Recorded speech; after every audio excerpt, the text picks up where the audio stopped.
Hey everyone, you're listening to the Active Turnkey Podcast, a podcast designed for hands-off, passive real estate rental investors. In the Active Turnkey Podcast, you'll hear Tom Olson and Jarrod Stoutmeister discuss all things turnkey rentals with other turnkey providers, service providers, and rental investors. Our goal is to help you reach your financial freedom and whatever comes after that. Let's go.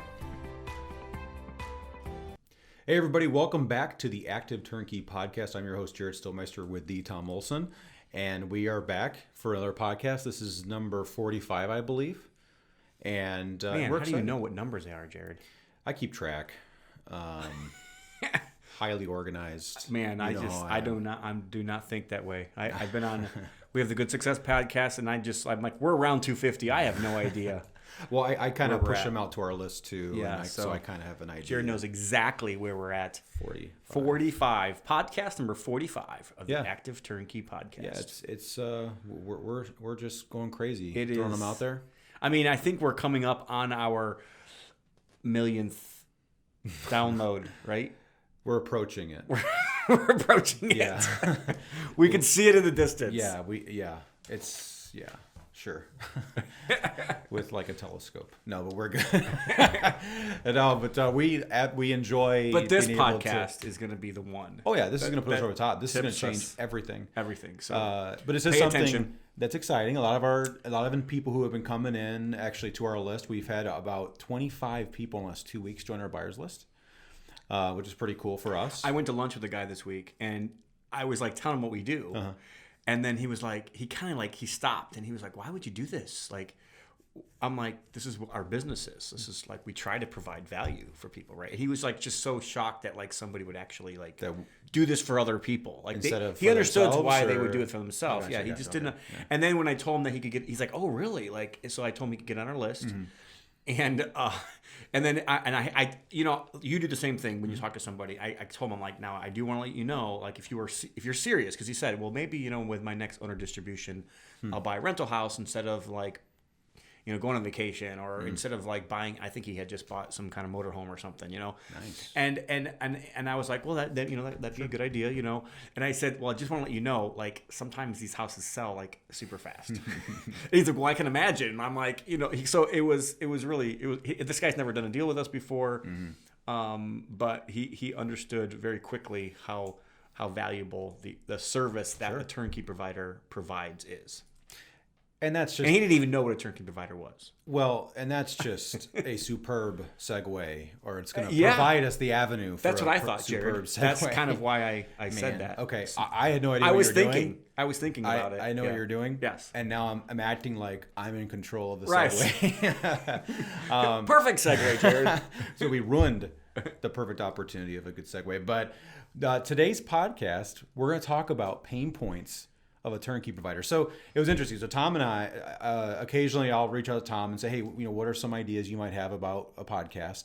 I gave him this one, and Tom had the idea, say, Jarrod, why don't you write down specific things that you think are pain points, and I'll write down pain points, and we'll come together and see what they're like. And my thought, the whole reason why I did it was like, I didn't want us to just come up with the same ones. Sure. And then I was thinking like, well, maybe if we each write down a couple, we'll probably have at least one. Yeah. At least one. But we didn't. Not at all. We didn't. Not at all. We didn't even think about it the same way at all. We weren't even close. So But they're both, all 8 of these items are pain points that we kind of go through. And I think it's really good to actually talk about this. I know like, some people may listen to this and be like, oh, they just want people to like, feel sorry for them, blah, blah, blah. And that's not the case at all. Like what I'm thinking, the reason why I believe this is valuable is a lot of times people ask me, hey, like as a turnkey buyer, how can I provide more value to you? And that's what they're asking me is like, what are my pain points? How can they actually help me? And I think sometimes by just knowing what the other person's perspective is, knowing what they go through.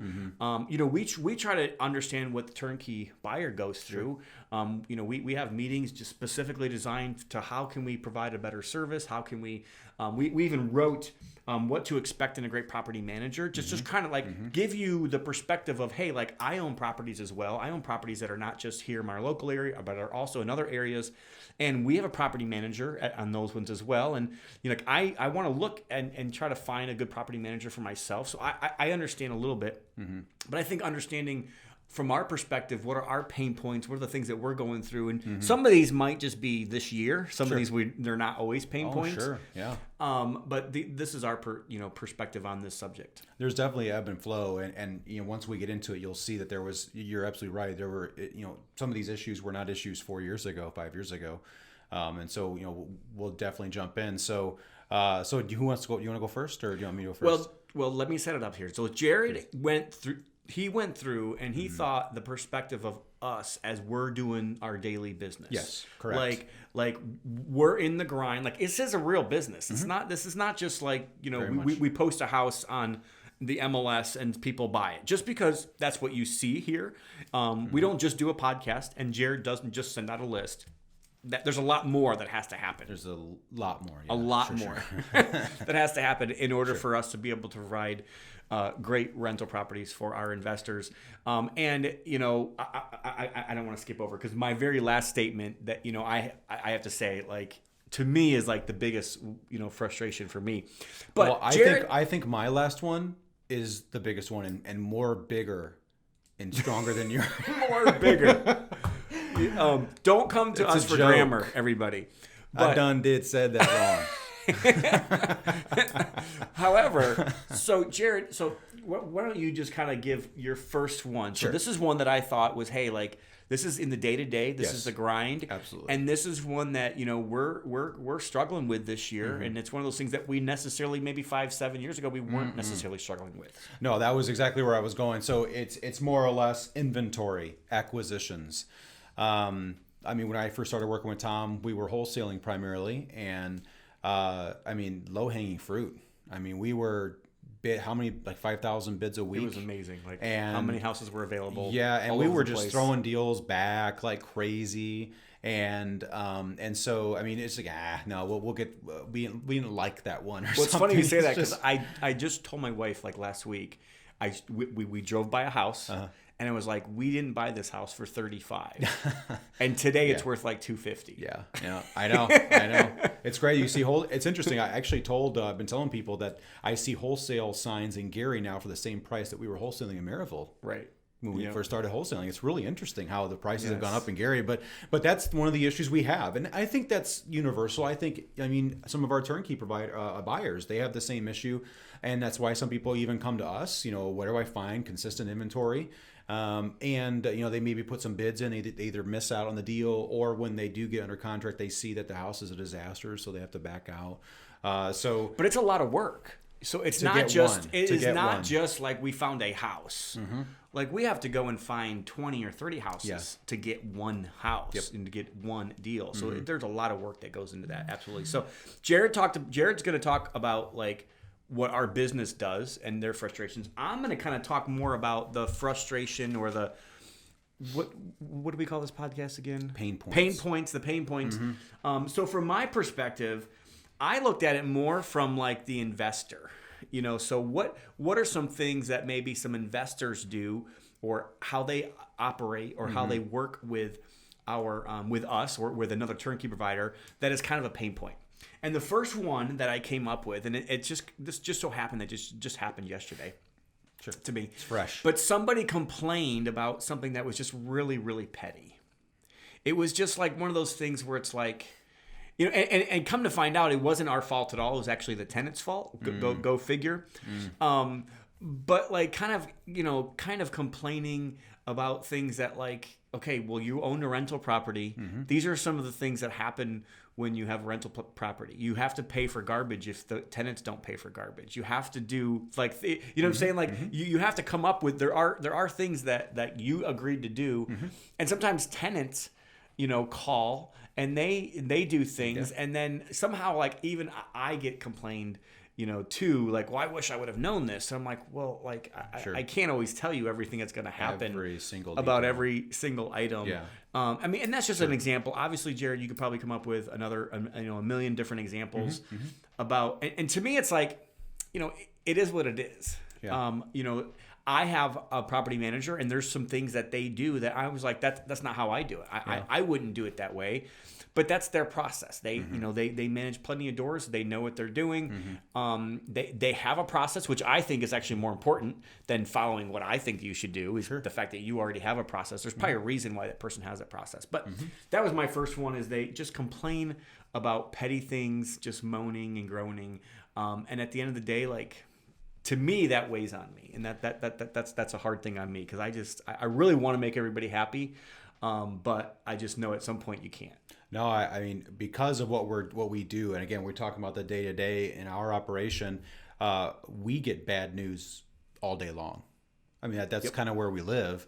And well, it was even funny because in this exact situation, me and Becky, one of our properties that we own, almost the exact same thing happened to us, and we got a $140 extra charge because of something that like a tenant did, or it may have not even been a tenant; it could have been a neighbor. Sure. That that overloaded Classic. a dumpster or something to that effect. Yeah. Like, and there's nothing you can do at this point. Like, it's already been done. It's already been charged. Like, there's no way that their garbage company's taking it back. Sure.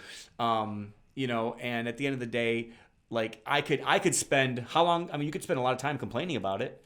But you're not gonna get anywhere. It's just a waste of time and a waste of energy. At the end of the day.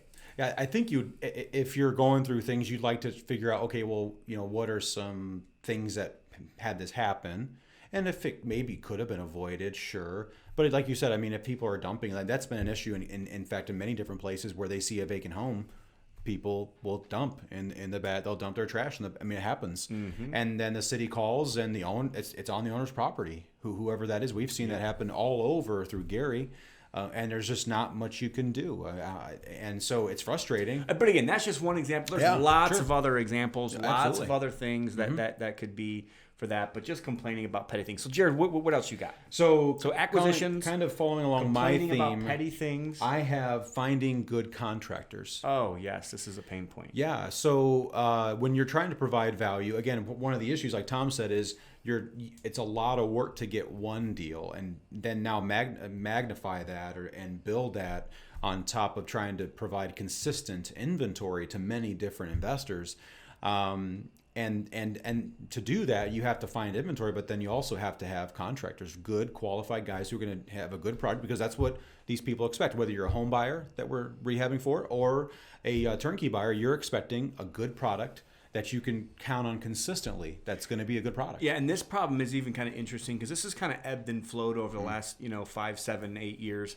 I went from a kind of a small construction company to this massive construction company super fast. Literally, we went from like $500,000 a year to $5 million a year within like 18-month period of time. And like during that period of time, it was rough. Like it was hard. Like we had to just get the houses done, and our quality kind of suffered during that period of time. And like over the last couple of years, we've really tried to correct that. We've got quality control lists. We've got our PCs like even have a process of how they need to go look at a house and manage a house and make sure that we even make the outsides look nicer than we were making. And so it's not just the materials that we're using, but also just trying to make sure that that the quality is back up to where we really feel like it should be. But I think one of those things that we have to do all the time is we always have to be getting new contractors, and we've been doing a great job of that lately. For the last 5-6 months, we really we keep getting new contractors whether or not we need them or not, and then at the end of the day, like that's really helped us. I'm really excited about where we're at, but doesn't mean it's not a pain point. Doesn't mean that you still don't have issues with contractors, and contractors love to promise the world. We had a contractor that promised us a 4-week project in 2 weeks, and now it's been 2 months, and I think they're almost done. But it's punch list, like 3 weeks punch list. Yeah, we've been through a 3-day punch list for 3 weeks now. And but they'll get done, and that could be you if you wanted to buy a house and rehab it yourself, or hire a contractor, or you can let somebody like us take that pain for you, but let me just assure you that it is pain. Well, that's one thing you learn about scaling. Like you said, you went from 500,000 to 5 million. It's really hard because you tend to like the guys who do good work, and you overload them, and then at some point, they can't keep up. And then you have all this stuff sitting. And so one thing we've done is we're finding new contractors, but that's not enough. So now it's going into all of our different subs now. We don't want to have just one quartz provider. We have at least 2 today, maybe a third one coming up. We want to have multiple rodding companies. We want to have multiple HVAC guys licensed all across we want to have different plumbers and electricians. We want to have as many as we can get, so we're not dependent because we have been in the past. But you always got to be taking in new and getting rid of the bad. Like Correct. If there's always a way, like that's how business works. That's how our body works. That's how everything works. So, so that was number 2 for you. 2. So number 1 we had was acquisitions. Number 2 I had was complaining about petty things. Investors complaining about petty things. Number 3 you had was finding good contractors and even just working through the construction. It's a messy business, I'll tell you. I've been in construction since I was 12 years old. It's messy. So the next one that I'll say is pain points for us when it comes to dealing with our actual investors. And I hope people aren't thinking that I'm just trying to complain about the investors. That's not the point. Like the point of this is to really kind of be helpful and to be like, hey, like just so you guys know, if you do want to help us, which I do believe a lot of our people do want to help, and it's maybe not just us, maybe it's the person that you're working with. You've got to be able to respond. That is one of those things that where for me it is a pain point, and sometimes I don't blame my investors. They're busy. There's a reason why that they're hiring us because they're busy. But there are certain points of time where we need a response. Like if we're in the middle of doing like a big project for you and we need an answer, like it could prolong a project 3 or 4 days or even 3 or 4 weeks if we don't get a response within a short period of time. And, right now I have a bid out to do a whole, like almost a whole rehab. It's about $15,000 worth of work, and I haven't got a response in 2 weeks. I've sent it out 3 times. And, so it's kind of one of those things where I kind of like, well, I don't want to set up my guys to go do this because I don't have a yes or not. I've texted the person. I have emailed them 3 times now. And if you don't want it done, that's fine. Sure. If the answer is no, that's fine. But like, that's again, like property management, same thing. Like, our property management company has a stipulation in their property management agreement that, if it's over, I think $500 or something like that, then they have to get approval from the owner. So, if they reach out and they call or text or email and then there's no response, like, we're kind of stuck. And then at that point we get a tenant that's mad at us because like we didn't make a repair that probably is in that gray area, whether, we talked about that a couple podcasts ago, like which things need to be done or don't need to be done. Obviously, if it's an emergency, we're going to take care of it. Sure. We have the ability to do that and we will. But I think that's a pain point for us, probably in any business, really. Like if you need something, you need information, you need communication, and you don't get that response from somebody, I would say that's a pain point for anybody. Yeah. And I mean, you could make the argument it might even be a little disrespectful to not respond to somebody when they're trying to reach out to you. I mean, it's funny because sometimes it's the same people that accuse my team of not responding, and then I'll go back and find the emails, and there's like 7 emails, and they're still waiting for the response from that person, which kind of goes back to my first point of complaining about petty things. But anyways, I digress. Back to you, Jarrod. No, I'm gonna throw the ball back to you, Jarrod. No, I think that goes back to expectation. I think if that were the case, I think it'd be valid. If they were to complain that our people weren't responding and it was days and days and days, that's fair. Our policy is 24 hours. Like if we have a 24-hour weekday. If it's a weekend, okay, maybe you have to need to wait till Monday. Now, a lot of times I know a lot of our people. I know I will probably respond during the weekends. A lot of our guys people will respond during the weekends. It's just not a requirement unless it's an emergency. Sure. If it's an emergency, different story. But there should be some kind of a 24. Now again, people go on vacations. I understand if you're on vacation and you can't respond, just make sure when you get back, like you just let us know, hey, I was on vacation. Sorry about that. And that's no problem. I just want to make that clear. You should have the time with your family, and we have time with our families as well. There may be times where we don't respond for a week or something. I'm assuming it's not an emergency, and if it is, there's normally other ways to be able to contact other people in organization. Well, that's also another thing to think about, though, as far as communication. You could technically reach out to your property manager and say, hey, just so you know, I will be on vacation for a week. in case there's an emergency that comes up, I may not be able to respond. Now I know you don't necessarily want to do all that type of legwork, but you are thinking that this person's managing in some cases a sizable portfolio of yours. It wouldn't hurt to let them know, hey, just so you know, if I don't respond, it's because I'm on vacation. It wouldn't hurt. Again, it's a type of thing where if we didn't respond, and that's again, it's one of the things I've seen is if Cheryl, our property manager's on vacation, they don't like that. I mean, they don't like it because they wonder what's happening. Right. But it's the same thing. It's the same way of thinking. You almost have to look at it on both sides. And so, I mean, of course, we're saying take as many vacations as you want, but in the end, understand that you're almost hurting yourself by not responding. It's a really good takeaway. It's a good point. So, people don't respond sometimes. There you go. It's even a pain point in any business you do, really. Sure, if you want a response, if you're calling your dentist and your tooth hurts, right? If they don't call you back, like, it's going to be a pain point, right? A pain point.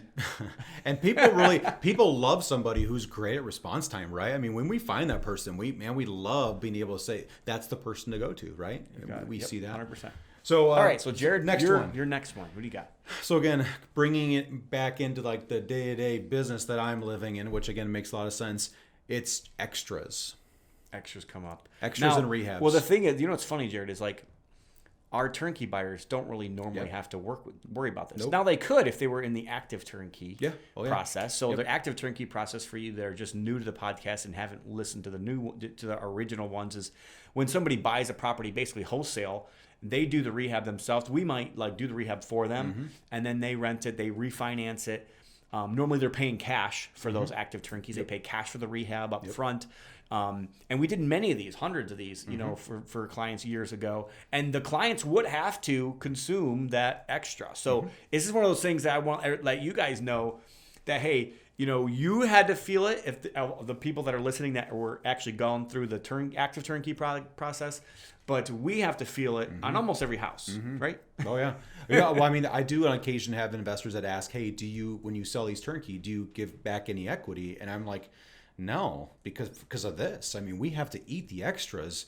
And so in some cases, maybe we talked about goals. Maybe we'll hit our goal profit for that deal. In many cases, we don't. And sometimes we break even. And on occasion, we may even lose money. But we had a deal recently that closed just last week that the investor, where he got a great house, he bought for $70,000, rented for $995, cash flowing like a beast right now. We didn't really make any money on the deal. It's just the way things came up. Some extras came in, kind of like what I'm talking about with this point. Some extras came in, but Tom's right. I mean, in that case, the investor feels nothing in that situation. They get a good house. But again, that's what we're selling, and that's how it works. But that is a pain point, and kind of like what I was talking about. Every day, there's something's going on. Jared's bringing up another pain point when we don't make money, but we're not going to go there. I probably should have had this on the list somewhere, but it certainly is the pain point. But no, I mean this is definitely an issue, something that comes up, and it's just like anything else, like your home. I mean, it's never exciting when something goes out at your house. It's an extra. Anybody who's a business owner understands how that works, and there are some deals where you make a lot of money. There's some things that you do that you're like, maybe if you're a dentist and you have to do the same, 2, 3, or 4 times, and you can't charge them every single time for it. Like if it didn't work the first time, you got to get back in there and do it again, or do whatever you have to work on. But whatever you are, whatever business you're a part of, you kind of understand that things kind of ebb and flow that way. That's not how it's supposed to work, though, right, Jarrod? Sure. No, we would love the way we draw it up from the beginning. The plan is perfect. Yes. We've accounted for everything. Have been able to experience this last year and a half, some surprises on the good side as well. So absolutely, that's been good. So we'll just, that's a different podcast. You get the goods and the bads, like the bonuses of a turnkey provider or something. Maybe we'll talk about that. Yes, there are some amazing things that can happen working with a great turnkey provider, and I'm experiencing that this year with a lot of my investors, and then showing them. I don't show performers, Jarrod, that are 100% return on investment. I don't show performance that are 20%, 30, 40% return on investment. I can on the active turnkey, we can show those numbers because a lot of times our active turnkey buyers are not in the properties at all. And if you're only into a property, a couple $1,000 or $5,000, $10,000, your returns are ridiculous. Yeah. But, kind of getting to my last thing here, I've got 2 more. this year we've been able to really show that if you do what we say, like you can make a lot of money, and we don't show that pro forma. We don't show like the deal after the deal pro forma like multifamily people do, or like all the other fun type of deals that you do. Like they're all based on some other deal happening other than just the deal. And we only show the actual deal when we're doing a deal. So my third one is people, and again, like I know everybody's different, and I know that some people this is harder for than others. But this is kind of we ask pain points, and this is I think something that would really help us if our the people that and I think a lot of people love our system, but they're not willing. Our investors are not willing to learn our process. Or our software. We use a software called Buildium, and every single invoice is uploaded in there. Every single thing is uploaded. So it's amazing how many phone calls we get that are just questions on their statement only. Like they only look at the statement and they don't look at the other. Like everything's there. It's completely transparent. It's what's awesome is the people that understand it. They love it. Sure. They actually they're like, I don't ever have to talk to my property manager. Everything's black and white. I see pictures. I see notifications. I see everything that's going on right there in Buildium. And so again, I think this is actually a pain point for both the investor and the turnkey provider. And it's something that I think we all could really, we had to learn it ourselves. Trust me, I know it's a little bit of a learning curve. But I promise you, if you'll learn your property manager's, software, their process, understand what their process looks like, and then it's easier to have the expectations. It's easier to know. The problem is a lot of times too many people just have their own like thoughts. It's kind of like marriage, right? You get into marriage and you think it's going to be grand, and you have this idea of what it's going to be, and is it ever that way? No. The answer is no. It's never that way. Sometimes it's better, and sometimes it's worse. In fact, normally it's worse. But when it comes to working with another business owner, it doesn't matter what it is. Again, like we could talk about property management, you could talk about a contractor, you could talk about a dentist, a doctor, a hospital, all of those things. If you worked in a hospital, let me use a hospital as an example, and you knew what the process was to go into the ER, you wouldn't be shocked when it takes you 4 hours to get into your room. You wouldn't be shocked because you would know, hey, this is what happened. This is why, it might take a little extra time to get into another. They're prioritizing the people that are like, really bad versus you, and you have a sore foot or something. And so just kind of like understanding our process and understanding our software would really be a help. And I mean, to me, this is probably not a huge pain point for us, but it's just something that takes up a lot of our time, having to explain things that if you just would read the what to expect in a great property manager, exactly what everything is. And if you would learn our process, it'd be really it would be a lot of value actually to both parties there. Well, it's interesting you say that because I mean we have processes for our companies, and I don't generally like being confined to certain things. I don't feel like I even personally operate well within a highly restrictive box. But I think that's just my personality type. My personality type likes to be able to be free and move and so. But I also, thinking that way, I have to realize that there are some people who don't operate that way and have to operate within a process in order to be able to provide a consistent product. We need that process. So there's definitely some give and take there where maybe you see your Buildium statement, I get them as well, and you may not like a specific way. And so we've had investors say, well, I'd prefer it to be this way and this way. It's like you're asking your property manager to do a specific detail. It's a box, and they want you to adjust that box just for you for a specific detail. When really it's like, again, they're trying to give you all that information and you just may prefer a different way. I definitely can see how that can be a pain, especially when you magnify at times 75 investors. Right. I mean, you have 300 plus homes and you're trying to figure out like how to get everything out within a timely period of time. And they do work hard to do that for you. Yes, they really do. It is a lot of hard work to make sure that happens, and it happens on time and happens accurately. Yeah. But like Buildium has its process. Yeah. And but I'm not even talking about Buildium, just Buildium. Like the whole leasing process, even the whole turnover process, learning what your property manager's process is something that can really help you understand, really what their pain points are is kind of what this is all about, but also kind of understand what to expect. And I think it can actually help you have more knowledge and be a better investor. I really do believe that when it comes to understanding the software and knowing how to find, like the guy I talked to, he didn't even know how to find his receipts. And I'm like, I don't know this very well, but I just went in there really quick. And I'm like, oh, look, it's right there. It says receipts. So like, it's not something that's rocket science. Sure. It is, if you can figure out Facebook, you can probably figure out your building.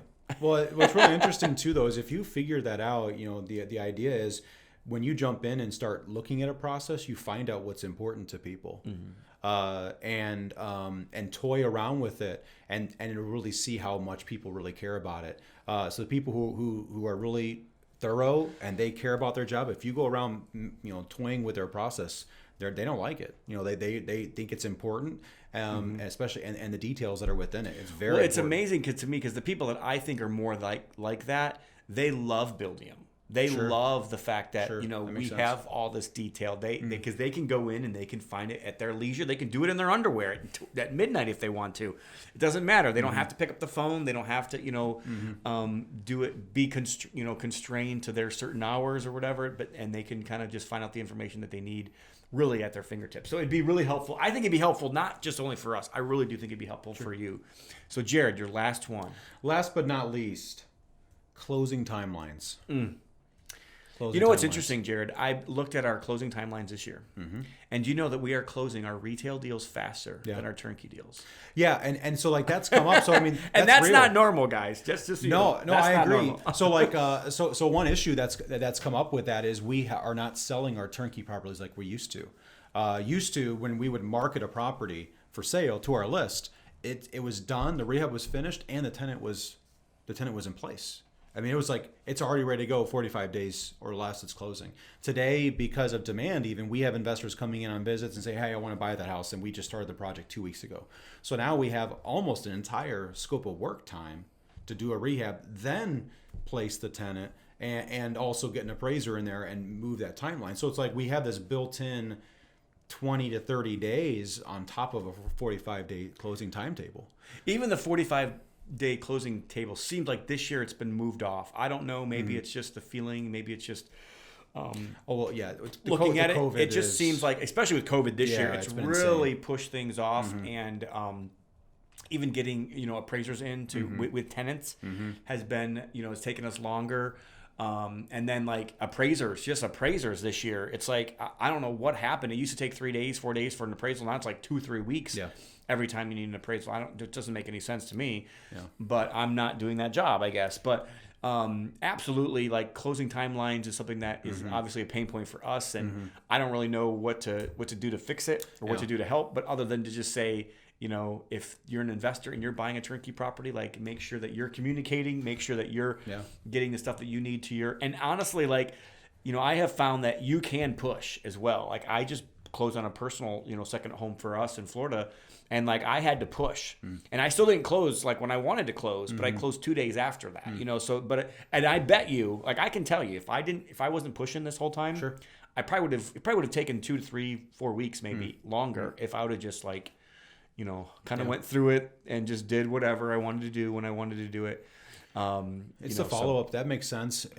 It really does. And then the other thing is, I try to tell my clients is, hey, if they ask for a document, like 1 day equals 3. Yeah. I mean, if it takes you a day to do so, or through 2 days, add a week to it. I mean, it's almost what it seems like. Like you really do need to be on your toes.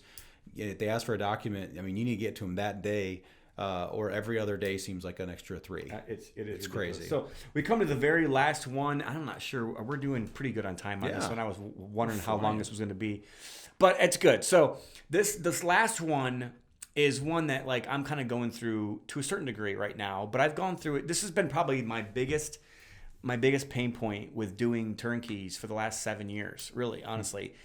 And that is when investors don't do what we tell them to do. And I'll tell you why. It's not because like I'm this super control freak. Like Jarrod knows that. Like I will let you do what you want to do. I will give as much rope as I can possibly give. But when it comes to the investment side of things, I have seen what happens when people go down one direction, or when people go down one path, and I have seen what happens when people go down another path. And when you're the person with that knowledge and that data, and you're the person that has seen, over 2,000 transactions, and you're the person that has seen like years and years worth of like people doing one thing versus people doing another thing. So I'll give you two examples. One is when somebody buys a property and they decide within like 1 or 2 years, like, okay, I'm just going to sell. Sure. Like, it's probably one of the stupidest things that you can do. And, anybody, you can say whatever you want to say. Like, it doesn't matter to me. Like, I have never seen that work out for somebody. Sure. Never. I've seen the minimum I've ever seen is 3 years. Like, if you're going to sell after 3 years, it seems like at that point, in most economies now, obviously, if you would have bought in 2006 and tried to sell in 2009, it probably wouldn't have worked out for you. Sure. But if you would have bought in 2009 and tried to sell in 2010, it probably would have worked out really well for you. But like, that's one of those things. There are times where you can sell. Right now, we're actually going through one of those times where you can sell. If you've owned a property for 3, 5, 6, 7, 8, 10, 15 years, and you sell your property right now, I'm actually helping a lot of people sell their properties this year. And it's not because I think that everybody should sell, because I don't. I do think that there's some people have got a lot of equity. We're in B and A neighborhoods that we were selling, 5, 7 years ago. And those properties are, I'm not even going to say they're at their peak. I just know that they've got enough juice in them where it really makes sense. There's a lot of trapped equity in them. And unless you want to refinance, which you can, there's no other way to kind of, grab that equity. And you can do a lot more properties with that equity if you want to down the road. So, I've seen this. We've seen hundreds and hundreds and hundreds of turnkeys, and we've seen what happens with. So I've seen when people sell properties, and I have told them flat out, no, don't do it this way. Do it this way. Yeah. Another great example is I had a guy who he had a property. It was actually cash flowing, and he even said, it's done pretty well for the last 3 years. It's just like it's turned over again, and I just don't want to do it. Like the guy's saying it needs $4,000 worth of work, and I don't want to do it. And he's like, will you buy it back for me for what I have into it? And I'm like, absolutely. But I told him, I'm like, I could be just a savvy investor and be like, yes, I'll buy it back from you, and not tell you this part. But the problem is you have another option. And I told him the other option is, hey, I wouldn't put $4,000 into it and make it go back to a rental, because the previous renter did kind of trash the place a little bit. What I would do is I would go and I'd put this much money into it. It's about $20,000. And I'm like, and then instead of selling it back to me for 85, so you would sell it for 150 or 160.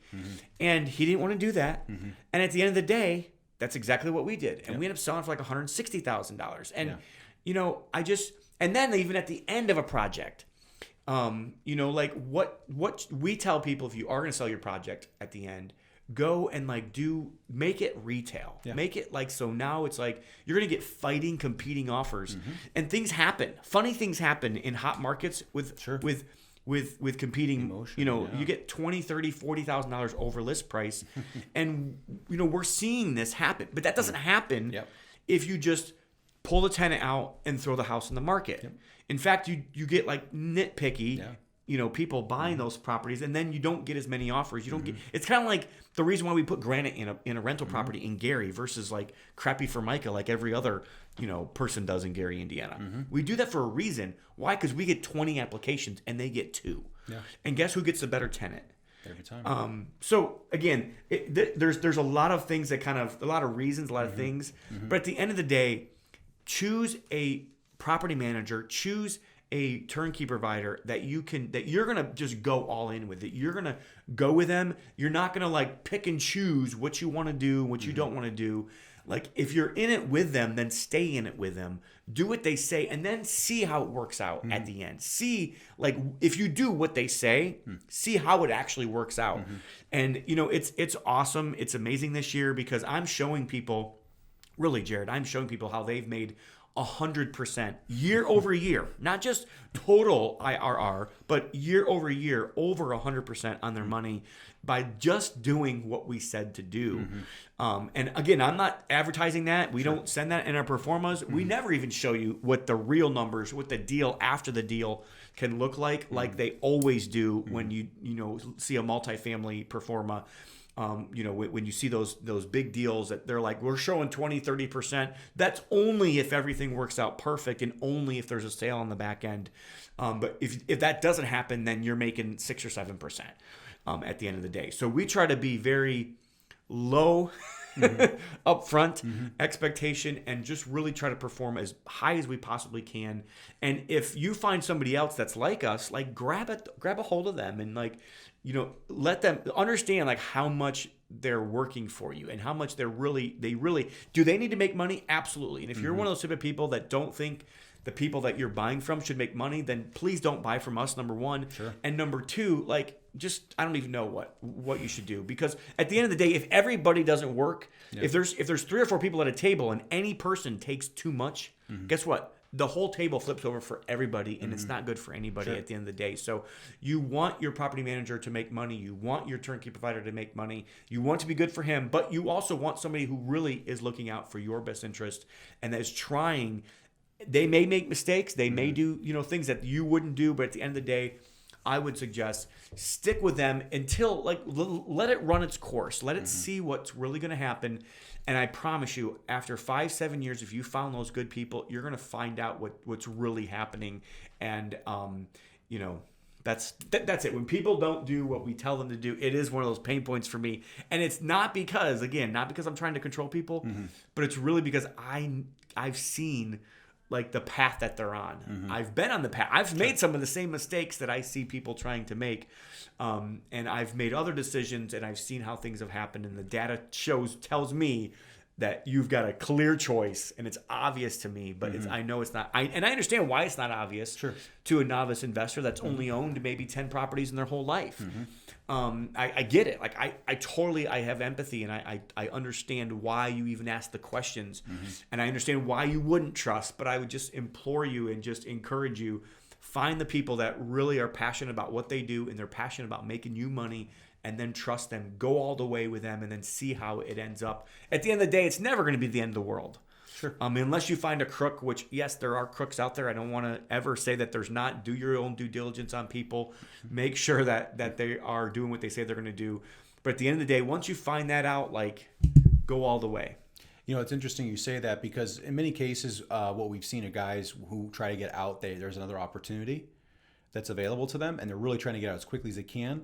When they're totally missing on, they're losing on one part of it. And so one thing to really check is you may be losing a ton of value with the person you're leaving because they're trying to help you. So in this situation, 100%. You're because you may be too emotional, or you think you might know about another opportunity, so you're pulling out. Let them help you exit. So another situation that we saw is how does your provider assist you with your exit? We've seen recently through some different opportunities, we acquire properties from tons of different property managers. And recently we had one where we're trying to work with them through something, and they said, no, if you decide you're gonna do this and you're gonna have a different exit strategy, then no, we won't help you. We've just Absolutely. been able. So and the thought was we want to work with you. Just this deal, we're gonna do something different. And so it kind of leaves a kind of a little bit of a sour taste in our mouth as we're trying to work through it. But in this case, when the investor comes to Tom and says, hey, I'm looking to do this, Tom's like, hold on a second, let me help you make more money. Exactly. It might be something you want to listen to. How can we maximize your investment? And then you can do it. It's almost like you're double dipping. You're taking that and then you're moving it into the other one you're wanting to go to. Why not hear them out? Because again, if you thought they were good enough and you vetted them and you like them and you trust them initially, why wouldn't they do that again? Because that's exactly the type of person they are. That's who they are. So why would that change? It seems like you might be a little too emotional about an opportunity. Knee-jerk reactions are never good when it comes to the investment world. Never. No. Even if it's a great opportunity, you have to really think, now, what are all the other effects that are going to happen got by it. me yanking this out. And now you don't ever want to miss a good opportunity either, but you almost have to, in all that information and analysis. But you again, have to this look goes at that. all the way down even to the day-to-day, even Sure. into the like, what should I do when it comes to like these gray areas that we talked about a couple podcasts ago, you know, like just, you know, again, this was kind of all, this was about us. This was about like pain points that we have. And this is just one of those pain points that I have that I like, it really does keep me up at night sometimes because I'm just like, man, I really want to help this guy, but he doesn't want to listen to what I have to say. So, And we've all probably been there, right? We've all been that guy who didn't listen. And sometimes Jarrod, we just don't know. More than Yeah, me, I mean me. I'm that guy. No, but actually once I get clarity, I really think, man, I missed out. You know, I missed out. And you hate doing that multiple times, that's for sure. Yes, so, you get just burned listen. once or twice. You'd like to learn your lesson. And absolutely. You know, I one of those things for me is I, you know, listen to the old timer investors, you know, talking about buying rentals in, you know, 2009, 2010, and just holding on to them for as long as they possibly can. And, you know, we were wholesaling, right? And we thought that, you know, we were, you know, slaying the big one because we were wholesaling.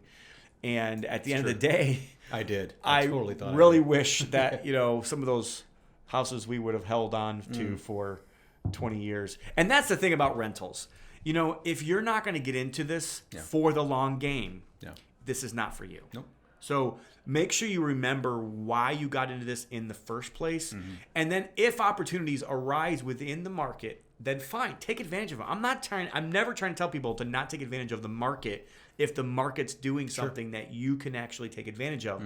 But sometimes it's too early. Sure. Sometimes you just need to give it a little bit more time. And sometimes when you exit, there's timing. Timing is a big deal when it comes to real estate. And you know, you can make great timing when you buy, but you can also make great timing when you sell. And you can make really stupid decisions when you buy, and you can also make very stupid decisions when you sell. And that's when you make or lose the most money. Is when you buy and when you sell. Sure. Like those are your two options. Like those are the only time to really make money. The other time you can make money is by managed appreciation. If you're going to do an Airbnb or you're going to do something else that's way, you know, more money. But at the end of the day, you know, I would just find you don't need 100 turnkey providers. You only really need 1 or 2 or 3 or 4 that you trust, that you want to, you know, work with. And again, I know this podcast was a little bit about us, and hopefully we provided value to you, so you can. And I do think by kind of hearing our pain points, it will provide value to you because you'll be able to, you know, really kind of feel what we're going through and understand, you know, that this business is, it's a daily grind. This is something that we get up every morning and we love working with our investors. And I love making investors money. I really do. Like, to me, like, I love being a steward for other people. And it's something that I feel like God made me to you know, to be. And that's like exactly, it's one of our core values. And it's what all of our businesses try to do through and through, is really at the end of the day, make sure the investor has the best experience we can possibly give them and make sure that they make money. Yeah, I think it's interesting as we go through these items, virtually every single one of them is a different way of serving our clients. And so even our pain points are pain points because we want to provide a good service.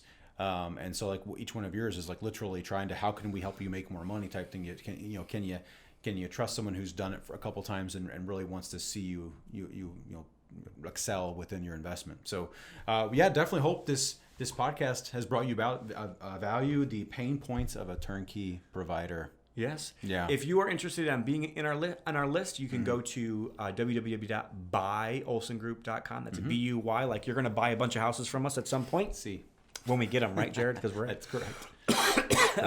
when we can have acquisitions, right? But you can go to buyolsengroup.com and find out more information about the company. But I did want to also mention another one of our websites. It's olsenpropertyservices.com. And we haven't mentioned them a lot on the podcast. But, you know, I have written an 80-page ebook, and it's what to expect in a great property manager. And if you will go on the website, you can click on the link there and you can get that free ebook. We would love to be able to send it to you. And it's something that, you know, to me, a lot of what we talk about on the Active Turnkey podcast is actually already in there. So if you'd like to read it for yourself, or maybe you're, you know, it's funny, I actually had a property manager friend of mine. He got it for himself because he was starting a property management company, and he was like, wow, there's a lot of good stuff in here that I might want to implement. And, you know, we don't encourage that. Don't copy us. You just be a bad property manager. Don't write a book on how to expect what to expect. Yeah, that's good. So, anyways, OlsonPropertyServices.com. That's OLSON PropertyServices.com. You can find out more information about Olson Property Services there. Also, don't forget, we do build rental portfolios for investors. So as Tom said, you can go to our website and join our list there, or you can email me directly at Jarrod@byolsongroup.com. We are looking to bring in more deals, more properties. We've actually had some pretty awesome couple weeks. We've had approaching 15 to 20 acquired properties just in the last 3 or 4 weeks. So it's actually been a pretty awesome month for us for acquisition. So over the next 6 months, that'll really show itself for our clients. But we definitely want to provide that opportunity for you, so you can reach out to me for that. And we also have an event coming up in October. I know this will go out before that, October of 8, 9, and 10 of 2020, right here in our office. So if you're one of our buyers or just want to know more about our company, you can come here to that event. The whole event's not about our company. We're not really even presenting much. It's really a real estate free-for-all. It's a free event. And you even get free lunch. So just come for the free lunches if you want to. But we're gonna hang out and have fun. Lots of presentations and a lot of audience participation in this as well. We do have some great national speakers that are actually going to be here, speaking all the way from overfunded life insurance to lending to you name it. A lot of cool, fun real estate minds are going to be here, and you're going to want to be here just to hang out and just for the party on Friday night. Trust me, you're going to want to be here. So that's October 8th through 10th, and you can find out more information about that at goodsuccess.com. If we are providing value to you, please tell your friends about us.